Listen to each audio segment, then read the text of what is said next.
গাছ রয়েছে আমার ছাদ বাগানে।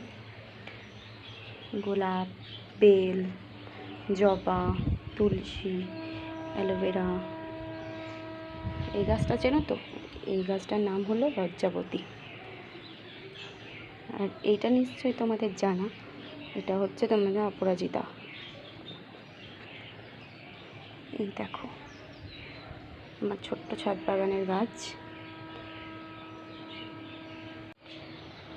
এই গাছটার নাম টগর, এটা কারি পাতা, এটা পাতাবাহার, এই হচ্ছে নীল জবা।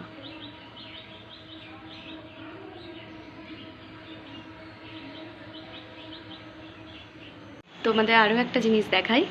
এই দেখো আমার বাড়ির আরও ছোট্ট ছোট্ট দুটো সদস্য। ওর নাম হচ্ছে রিঙ্কি আর একজনের নাম রাঙ্কা। আমার খুব পাখি গাছের শখ।